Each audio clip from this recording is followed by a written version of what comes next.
Hello everyone, Super Mustache Pika here, and welcome to my very first LP on this channel.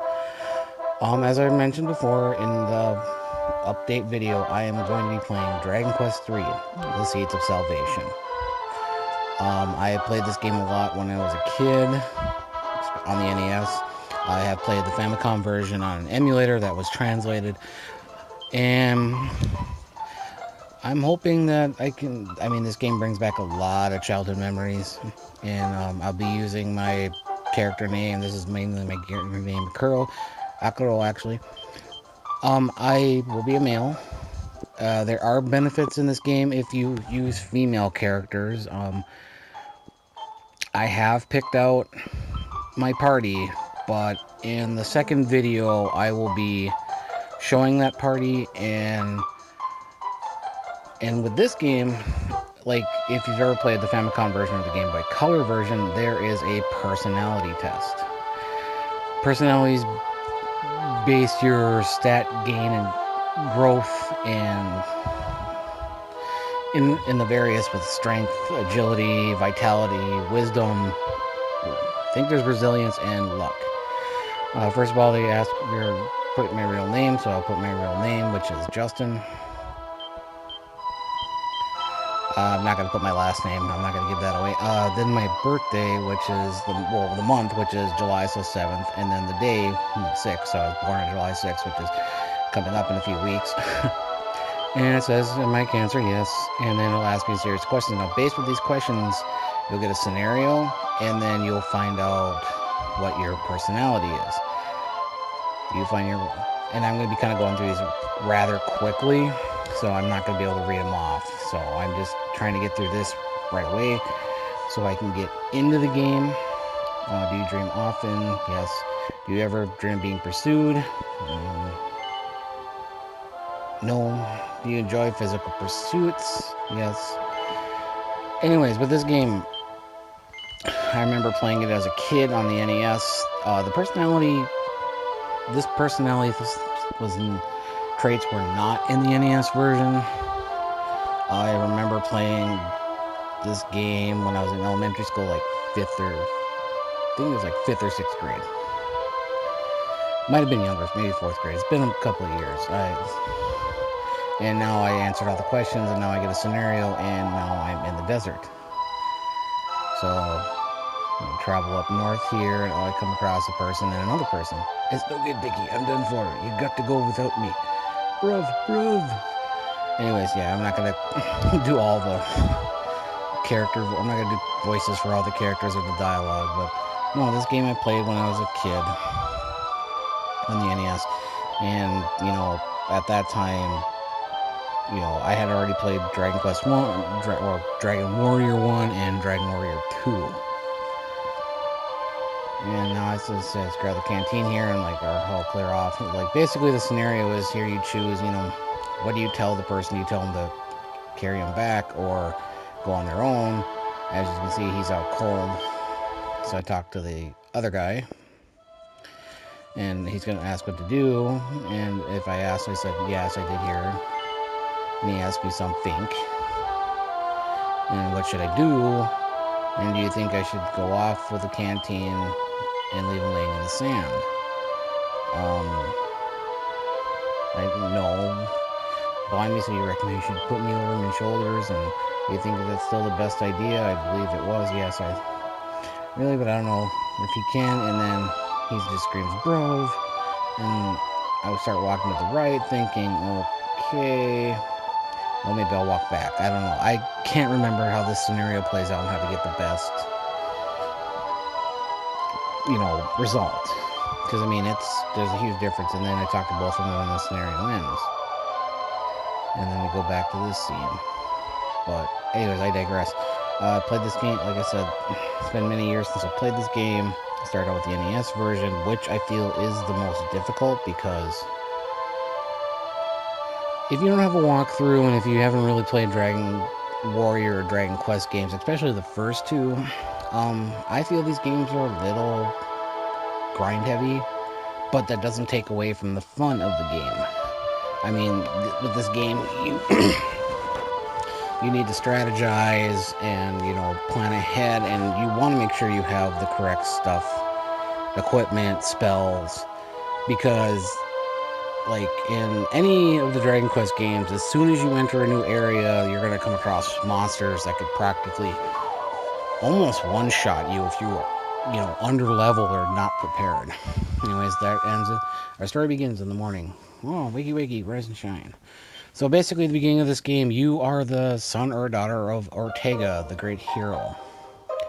And it's your 16th birthday, and you are to meet the king and to, well, word comes that your father was on his way to defeat the great Baramos, one of the villains in this game. And right now I'm just gonna go through the controls here. Like, I am playing this on Android. And, I have done some practice with this, so this isn't my first time playing this. I played for a couple, maybe like an hour before this, and everything like that. So I don't mind all this stuff. I mean, it's interesting. On the Famicom version, it's got like with Dragon Quest 4 and onward, where you have the bag. Here I got the idealist personality, decent strength, decent resilience, and everything else. You start with the copper sword and wayfarer's clothes. The hero does gain magic, and also in this game, if you go through like dresser drawers, barrels, bookcases, you can find various items like money, healing items. Like there, I just had a seat of strength. And then also in this game, because of the personalities, if you search bookcases, you can find books to change your personalities. As I said before, I have the idealist personality, but if I find certain items or equipment, I can possibly change my personality to either gain, or not gain, but more like, would end up getting different stat bonuses. Like, I think with one that's focused on strength, it was called Jock and Dragon and the Famicom version, but I can't remember what it's called in the Android version. I haven't really done much looking into everything, but I plan on doing the complete game. I may attempt the bonus dungeons, but that might take some time. Those might be bonus videos. But for right now, we just talked with the king. He wishes us good fortune. He gave us some money and some items, so we are going to be going to the pals, or Miss Patty's place, and then our final seed of luck here. And we're gonna get our party members. Now, as I said, with this game, every time you start a new game of Dragon Quest 3, there will always be 3 pre-made party members to join you. Usually a soldier, priest, and a wizard or mage.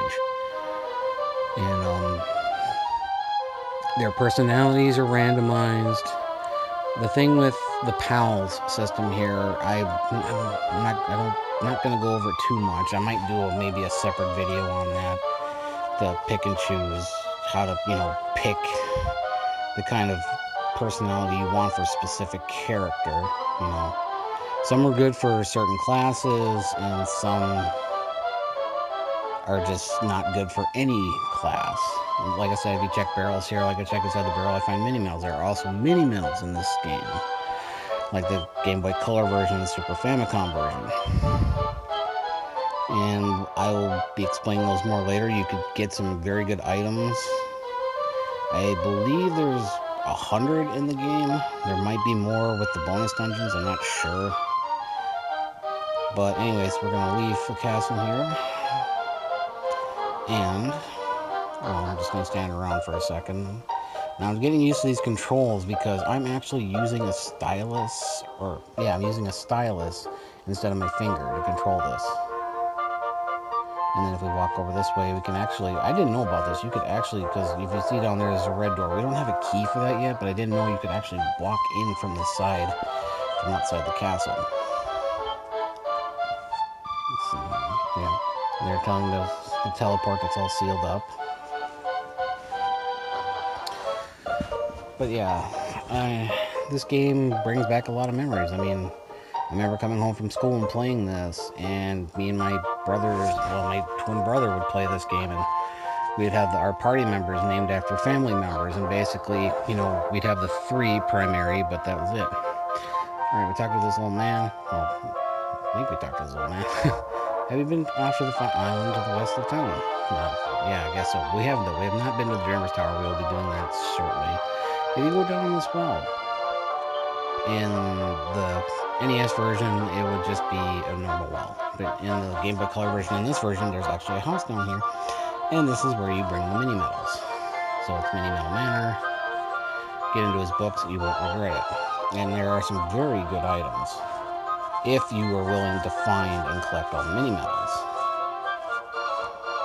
But yeah, I got into a strange feeling that he was a king and I had to protect him.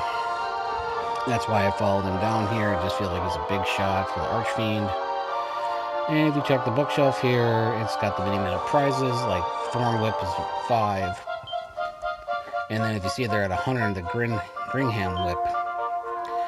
Those are some good items when you get 80, you know, I think actually like towards, they're all good items. You know, the sooner you get them, the better. It makes it easier for the journey, for the adventure and the journey and all that. Certain characters can only equip certain items that you can get there, and also either some of the items and weapons are, or not. I don't think any weapon is female exclusive, but I know some armors and accessories are female exclusive. And yeah, you can check barrels around here. And yeah, like I said, I'm still getting used to this. As the videos progress, you'll see that I'll probably be moving around a little easier using this control system. But yeah, here to the right here, where the merchant is the vault. You can put items and gold, I think in 1,000 increments. But if we come up here, we talk to this bard, and then I believe we talk to this fighter, you know, martial artist. That's one class. And there's thieves. Thieves are actually good because they can sometimes they can steal items after battle. And he was talking about a gadabout. That was pretty worthless, but there is a special thing about a gadabout that I'll talk about later in future episodes, or even in the next episode. And here, we can go here and we can, you know, Premier Adventure Listing Services with pals. You're sure to build a winning team. This is where you can create your party members. And there's 8 classes. Well, one class you can't get at the beginning of the game. It requires a book or a special, you know, a special event, which isn't really that special, but I'll talk about it more. And then here is Patty's Party Planning Place, or the quadruple P. You can pick up, drop off, and here, this is where they have the pre-made characters. We got Marcella the Warrior, who's a daredevil, so she's got good strength and agility. Then we got Marjorie, who's got decent agility for a priest, and then Dorothy, who's a mage, who's got not so great stats but luck. She's a princess. I think princess is one of the worst personalities for a female character. The best is actually lewd or sexy, and I will be actually going to do that. But for now, I'm going to stick with these guys because I'm going to just show how the battle system works here too in this first video. And like I said, I will be making my own party, and I'll be introducing that party in the second episode. So right now I have the 3 gals, a warrior, a priest, and a mage. We're all level 1. And they don't all they come equipped with is weapons. So Marcella, I believe, has a oaken club. No, they don't have any weapons. They all have plain clothes for armor. So I'm gonna put the end through over there.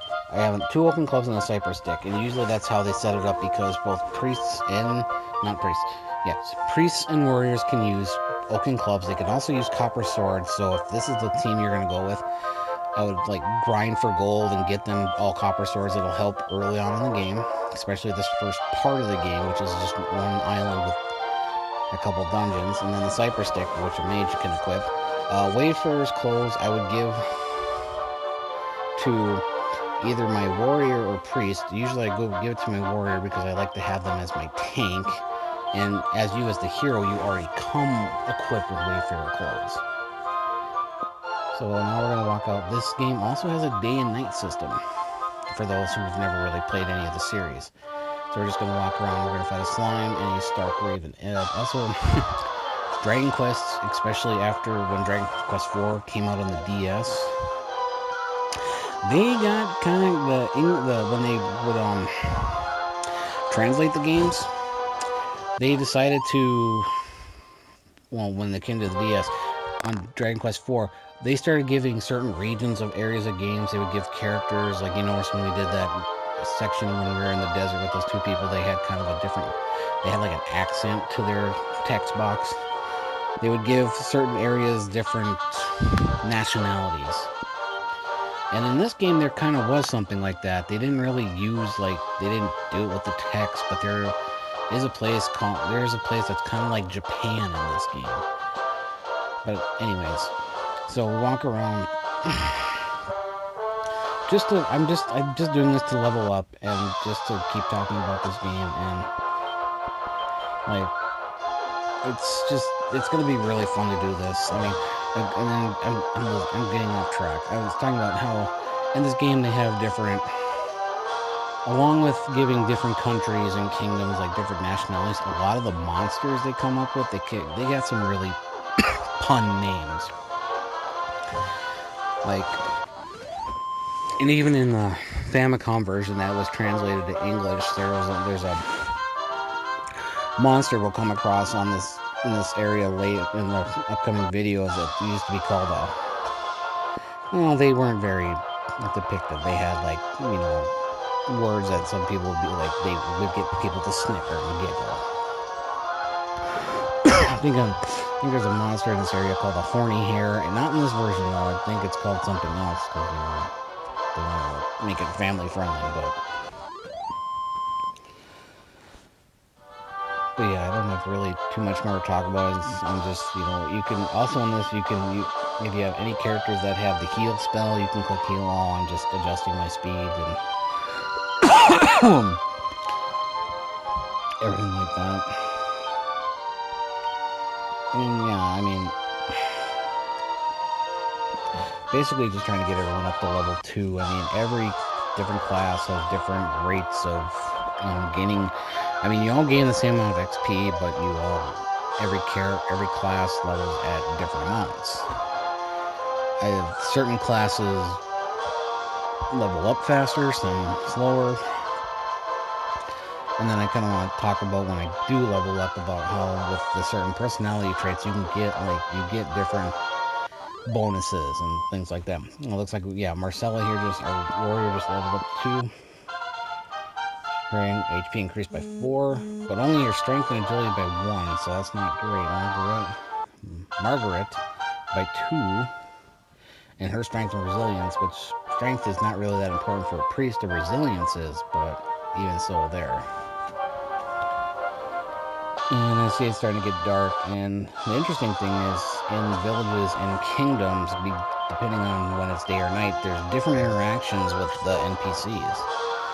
I didn't show it because I was kind of wanting to get out and do this right away.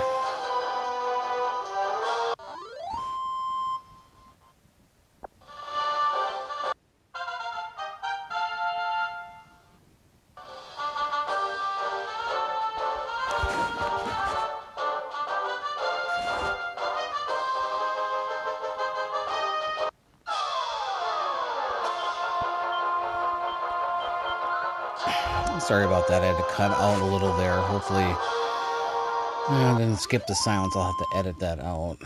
Never mind, but anyways, where's the train from?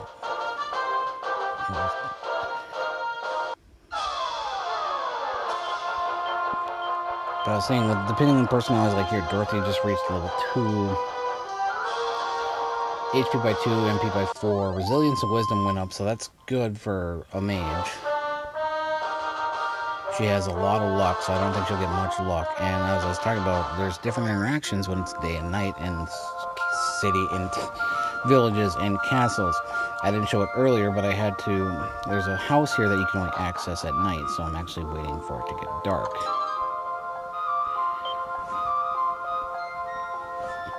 And it's almost nighttime. And also in this game, it's interesting. I do believe the monsters. You don't face different monsters at nighttime, but they do become stronger, I believe.